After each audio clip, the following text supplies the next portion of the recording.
Oh, that's my line. Hey everyone, it's Boss Fisher, And this is Sean of Fear. How are you guys? And happy Thursday. and welcome to the virtual pub. Well done today, Sean. So today we have something really interesting. It's a subject I think from both hearts in some ways. It's about don't trust and verify. So that's the title of this episode. Now we know trust because it's 365 by 24. It is everywhere. It's the most underpinning quality in our lives, most important thing. But I will ask a question for my buddy here, Sean. What does trust mean to you? Well, trust, I think it's all about confidence in the other, whether it's a person or a thing. The confidence that there will would be bad impact on me. When I trust a bus driver, it means that I go on the bus and I trust that he will take me to wherever I need. When I trust a doctor that will heal me, so I pick a doctor and I trust that he will do everything that will take care of me. When I trust my buddies, when I trust my employer, when we put trust in people and in things. For example, I trust my car that will take me to the outback. If it can't Correct. do that, if I can't trust it, I will not drive there. So trusting is all about confidence. Correct. So let's give it a bit more of a business context. Why is it important? It's important because that's the base of relationship, and it allow people to live and work together. Without trust, you can't really formalize a society. That's the cement in the relationship, and Correct. that allows communities to flourish and grow. Trust was there Correct. in one. Correct. I would look at it from a trust. So when you have good trust, then the economics or transaction is much quicker. When you have distrust or suspicion, then think about it from a business context, their ability to transact economically is reduced. So trust plays a major factor. He's gone for a little walk. Uh, Trust plays a major factor in everything that we do. I mean, Sean's talking about confidence in a great deal, but from a business context, it's king. Now, glad that you made it back. So the next question is, what? I mean, you keep on talking about these two types. What are they? So from what I see, trust, we have what I divide into two types. One is trust by default, and trust by default means that you put trust in things or people that you cannot really verify, that you can't really assess. For example, when you buy a coffee in a coffee shop, you trust that the coffee is not poisoned, that the food is good. When you go to a doctor, you trust they know what they do. You can't really ask a surgeon, can you tell me how you're going to do the surgery, what tools you're going to use, what are the materials that you're going to use, what are you going to inject, how it's comprised, what's it comprised of? You don't. So you can't question a pilot, can you fly the plane? You just board into the plane and you trust that the whole system function and work. If you didn't Correct. trust it, you wouldn't on board the plane. And Correct. the other type is the trust by choice. This is where you can assess, judge, and set the process with visibility based decision. So you have the visibility and you check. For example, when you do shopping, you look at the bill to see if there is any mistake. So you trust the shopping center that they're not doing mistakes, but you still verify. You Correct. read reviews before you go to hotels or Airbnbs. You interview people. You don't just let people come into your company. You go through an Correct. interview, all processes. So this Correct. is what you trust, but you can still choose. For example, a babysitter. You interview, and you bring it in, but you check her background, you talk with Correct. references. This is where you have a Correct. choice. Correct. Correct. And it's interesting because a few weeks ago I wrote an article why reviews, like, review, when you review a book or review a hotel or accommodation, or reviews become so significant for people to make choices. But now hackers and miscreants are actually taking advantage because they're actually making fake reviews to try and convince you to spend money on something or things that are scams. Reviews is key critical. So let's talk about the crux of this meeting that we have. Why do we say don't trust and verify? What is the verification? Why is that important? Yeah, because it's funny, if you know if you can tell the audience where this trust but verify came from, you know the story about Ronald Reagan and the Cold War, when Correct. America talked with the Soviet Union, and they wanted to, have that agreement of non-nuclear agreement, and Ronald Reagan said, "Look, we should trust our enemies, but we should verify." Correct. So when I look at the trust but verify and the don't trust but verify, I see them as the same thing, because when you verify, it means that the trust is not absolute. The trust should be judged. So whether you trust or don't trust, if you have someone that will do for you a job, or if you're onboarding something, or if you're using something, you need to verify that it will not harm you, that you will not get impact Correct. by it. Correct.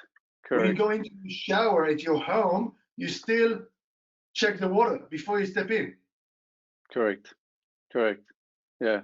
I mean, you made a great um, example about bungee jumping. That Well, I did my first bungee jumping in Rotorua in New Zealand. And I remember when I walked on that deck, it was a long deck between two big mountains, and I saw the river, 85 meters below. It was my first time. So I remember they had like, I hope it was a joke. They had a sign just before you enter. It said 45,553 people jumped. Only 3 missed. Now, whether it's a joke or not, you get concerned. So obviously it was a joke, but when you step in and they just put the wire or the rope around your feet, and it was just a very 1 knot, 2 knots, like the digit 8 around the ankles. That's it. I was sure I'm going to wrap myself with a lot of ropes and strings, but no, only those two. And I remember that the guy putting it around my ankles and put the shackles and make sure that it's strong. And I trust them because they're running the business. If they wouldn't be trusted or reliable, they wouldn't run correct. a business. But still, Correct. check these notes and the shackles 10 times. 10 times.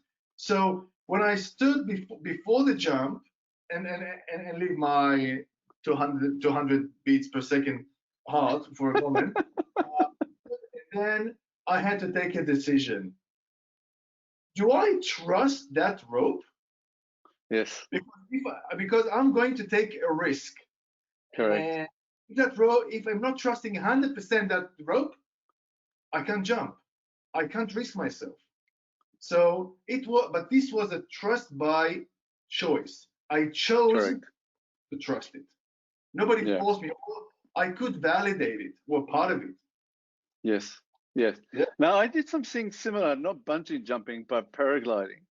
yeah, The good thing with the paraglider is you basically raise the glider so it's sitting above your head before you start running off the mountain. So you're already flying. So you can make a decision very quickly whether you're actually going to commit or not. But it's an interesting part. Now let's get to the crux of it. How yeah. does trust relate from an insider risk context? Well, when we talk about insider risk, we go a step back to what's called a trusted insider. So any organization, they don't just pick people from the street and give them jobs. Those Correct. people usually located or they're hired based on skills, knowledge, experience, maybe contacts, and these elements are being assessed. And also, these guys go through interviews. Correct. So the organization pick those guys who looks like fit to that role, and then the trust start to build up. So they Correct. build the trust. As I said, trust is not absolute, and trust has different levels. So when you get hired, or even before you're hired, you get some level of trust because they start to ask you questions. You pass the first interview, the second interview, the third interview. Maybe you pass through tests, maybe Correct. police clearance, etc., etc. So the trust is being assessed. The character is being assessed as much as it can, and then employees get their job or the privilege. Now, Correct. any organization, or most of the organization in Australia today, for example, they put employees in a probation period. A probation period is like assessing the trust. So if you're not trusted enough, if you breach the trust, Correct. they allow themselves to release you. Once you Yeah. pass the probation and you are accepted as one of the trusted layer of employees, then you're getting privilege to access the IP and operate the organization. But in But most cases, they're already provided with that access. So my concern is when, even in probation periods, most employees and new candidates that are being employed would be given that automatic trust to do what they should be doing to do the work. What you say, there's a level of increase in terms of the way trust goes, but the way I look at it, in a lot of the organizations, they say, I'm going to give you a trust by default. I trust you. The probation period is whether they work out, whether they share values and beliefs or certain things, whether they're able to perform and so forth. But the trust is already given. That is some ways concerning because it's not verified. correct, because there are two approaches. One is the zero trust, and one is the 100%. And prove me I'm wrong, which means I'll give you the 100%, Correct. and all you need is just to maintain it, just to keep it in Correct. that. The Correct. other approach is Correct. will start from zero, and you need to Correct. prove me that you are, you are eligible or Correct. you are worth that trust. Correct. So we know, both of us know really well that, as you said, John comes into work on a daily basis, but he is, or she he is, in this case, because it's John, is a different person on a day-to-day basis. And as an organization, we've given that person the trust. But what has changed from a day-to-day basis? Um, People are dynamic. Their behavior is dynamic, and when you trust a thing, that thing is not changing. A tree will be a tree. A car will be a Correct. car. Okay, Correct. but a person, when you give a trust to a person, the behavior and the character can change almost every day. So Correct. the trust is given as an absolute, but the behavior is changing. So Correct. that Correct. can lead to a problem. And that's actually Correct. what happened in many organizations. I Correct. mentioned trust, the breach of trust. All the trusted Yeah. instances when Correct. they're given with the trust, but they are misacting or doing what they can do and not what they're supposed to do. And we repeated it a few times in our sessions. There is a breach of trust. When we talk about, for example, in our cyber world, data theft, data leakage, IP theft, physical assault, physical damage, sabotage, etc., it's all eventually a breach of trust because the person was given a trust to operate and act towards the interest with the interest of the organization, not against it. And when Correct. you're against it, it's a breach of trust. All right. So what we know, John, is expected by the organization to be loyal. Is expected to be reliable. Is expected to be honest, and yet we also know that his behavior changes. And one of the things that we don't know, and this is why it's so difficult for organizations, is they don't really understand who that person really is. Well, for example, we don't know his intention. We don't know his thinking. We don't know his agenda. We don't know his values. We don't know his beliefs. And those are very unique to John, not as a part of the organization, but John comes in every day with a different hat, even though he doesn't wear that hat.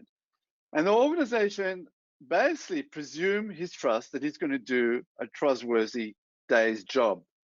So as you mentioned there early on, Sean, well, when we last spoke, respect and suspect. What does that mean to you? I'll just add, before I answer that, respect him but suspect him. I'll just add something to what you said before. Look, when I say to someone, I trust you, what does it mean? It means that I hope and I believe that you're good. Yep. Okay?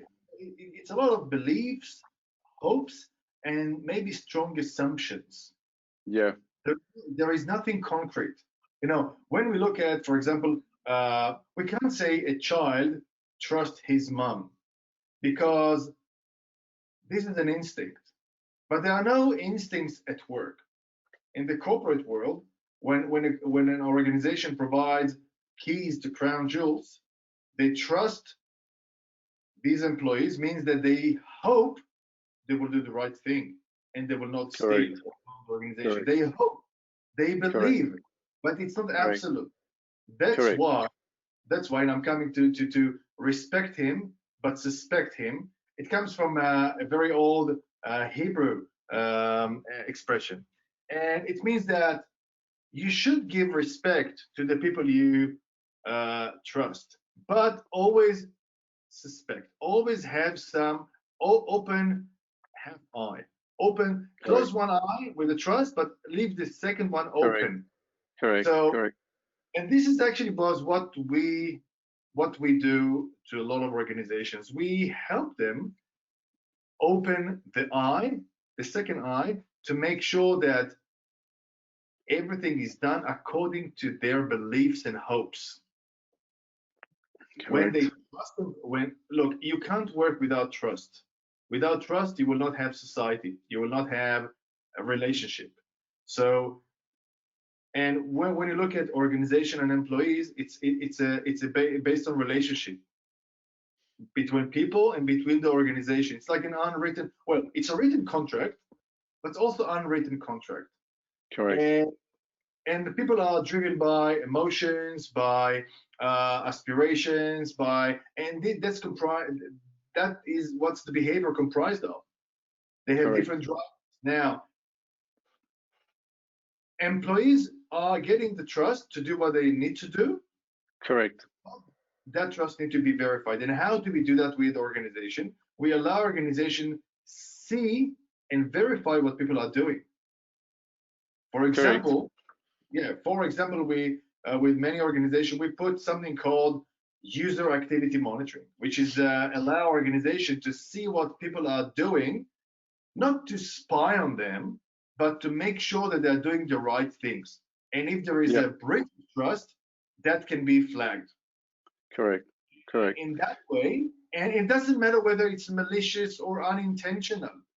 The fact that something happened that is not aligned with the corporate policies or beliefs, or it's out of the normal, then it can be flagged and can be fixed. Because unlike machines that can be replaced or fixed, people should be able to be fixed as well. So In that way, trust between two parties maintained.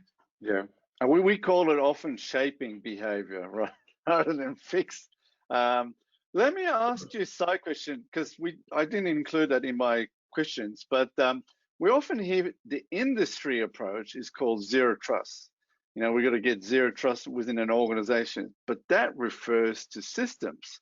It doesn't refer to human people.